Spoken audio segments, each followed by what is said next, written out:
Hi, my testimony is about my extraordinary experience of surviving a sudden cardiac arrest with no pulse or heartbeat for more than 1 hour prior to being connected to full life support as documented by medical professionals. I'm going to display some medical reports and some photos on the screen for your information. Also, additional hospital reports are available to support claims made in this video. My name is Karanfilov, known to many as Louis. I live in Brisbane, Australia, and I am 61 years old. The medical science says it's impossible. The medical experts told my family to prepare for the worst. And 17 months later, I'm here recording this video. How? I believe you'll find out in this video. On Saturday, the 5th of June 2021, I had sudden cardiac arrest, where my heart stopped beating suddenly while I was walking across the street. I had no pulse, wasn't breathing, and I was unconscious. I am presenting a police report from the scene where paramedics tried to resuscitate me for nearly 1 hour before taking me to hospital. I have also included hospital report from Gold Coast University Hospital, Australia. The following details from the police report will give you an idea of what happened at the time of my cardiac arrest and before paramedics decided to transport me to hospital more than 40 minutes later. As you can see in the police report, 7 police officers were present on the scene, and for privacy reasons, I left only the initials of their names visible and blacked out some of their ID numbers, also excluded witness details. I'm going to read only the highlighted text, and you can go through the details yourself if you wish. Street check summary. Queensland Police Service. Street check on the 5th of June 2021. Southport Station Team G is the reporting station, and Constable B is the reporting officer. Another 6 assisting officers are present on the scene, as you can see on the screen, and you can go to the initials of these assisting officers yourself. Possible sudden death. At approximately 3:21 p.m., the subject person was walking out of Australia Fair shopping centre. He appeared to be in good health on Gold Coast City Council CCTV cameras. He started to stagger as he entered the roadway and then collapsed face first onto the concrete. Police took over chest compressions whilst QAS started resuscitation measures. The male's face was pale and his eyes were open. He was unresponsive whilst chest compressions were taking place. In total, the male received 6 shocks administered by the defibrillator with nil effect.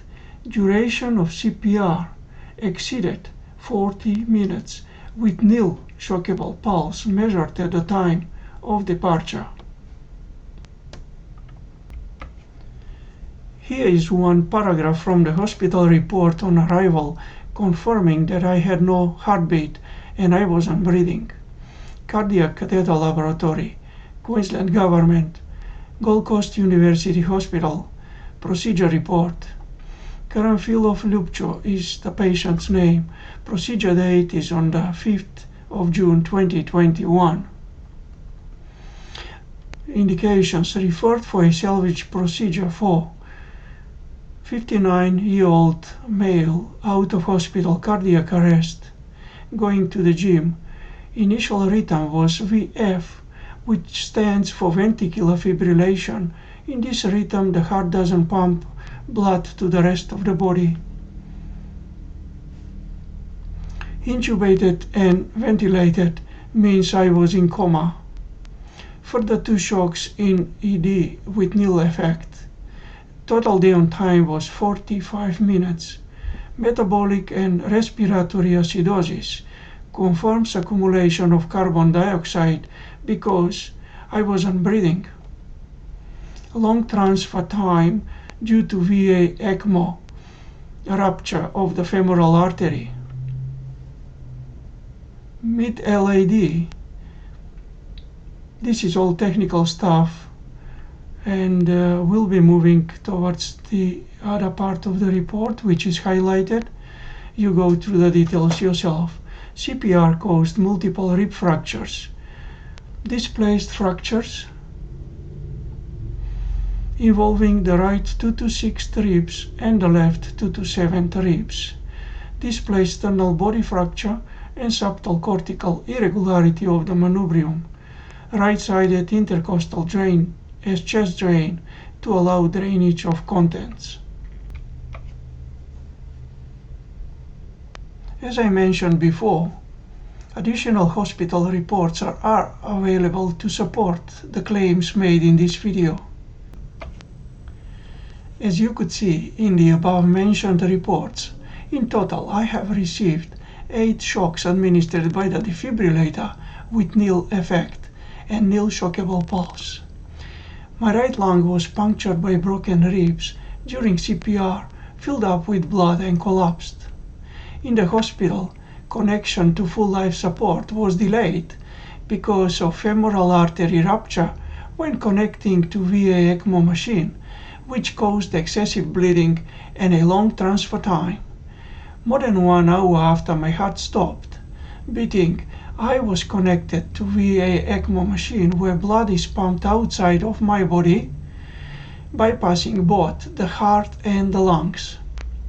As a result of femoral artery rupture, my leg became infected.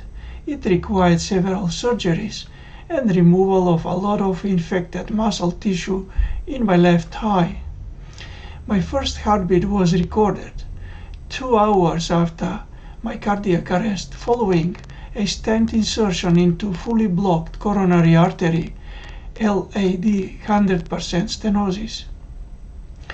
Medical experts at Gold Coast University Hospital did everything possible they could and said to my family, "We are very, very sorry to tell you that you should prepare for the worst, because his heart was unresponsive for 66 minutes and it's unlikely to survive something like this.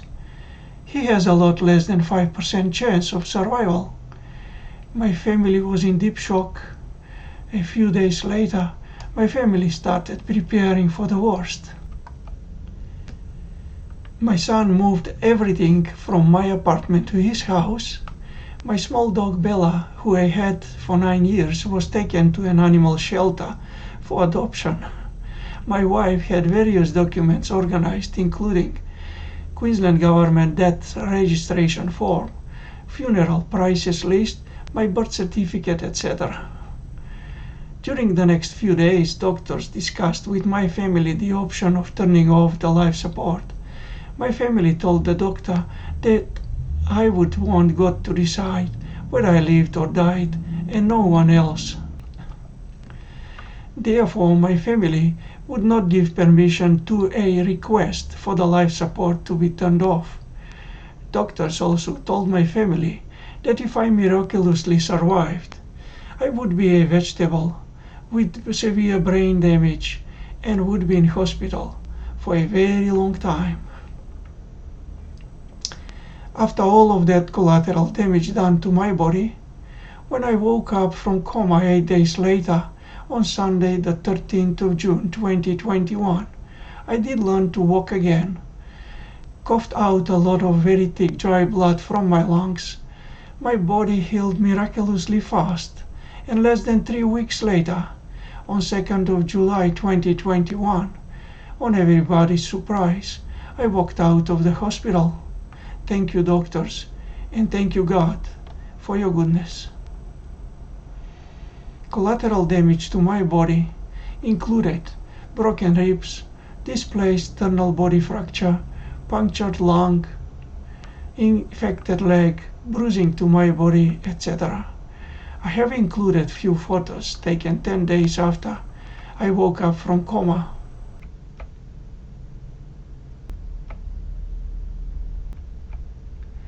This is my left eye after the last surgery.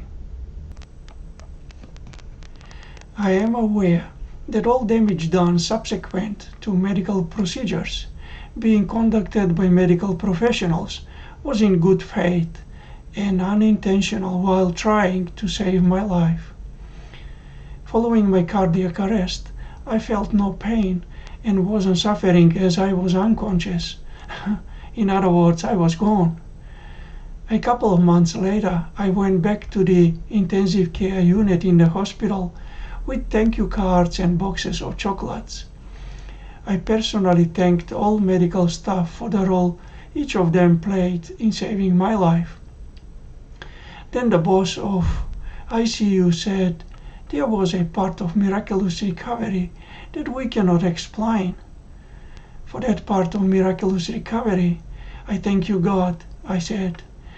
According to a medical specialist from Gold Coast University Hospital, there was a very large scale of study in the last few years that looked at out-of-hospital cardiac arrests, and only 2% of people that had out-of-hospital cardiac arrests in Canada and the US made it out of hospital alive, and almost all of those 2% ended up with severe brain damage in a nursing home.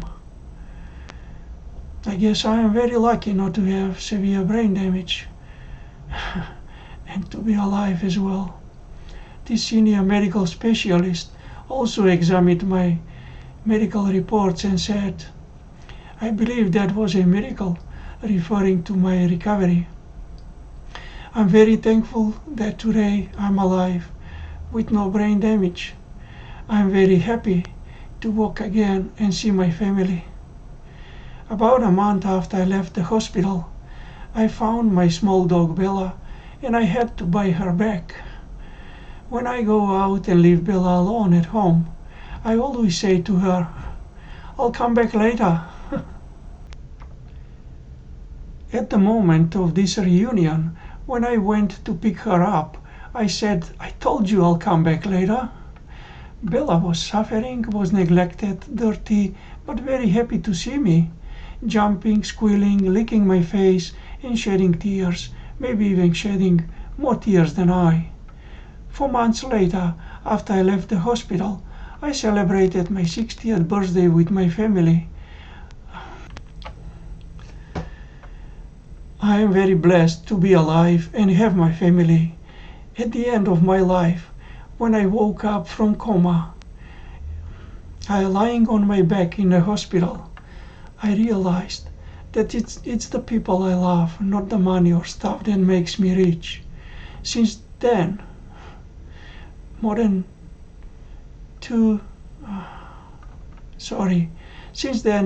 two more grandchildren have arrived in my family, and I celebrated my 61st birthday.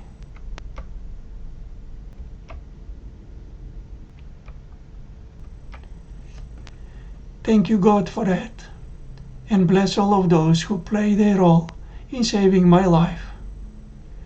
I have also recorded my spiritual encounters and my miraculous recovery as part 2 of my testimony, as another short video in which I believe you will find the answer about my miraculous recovery. Thank you all for taking time to watch my video, and God bless you.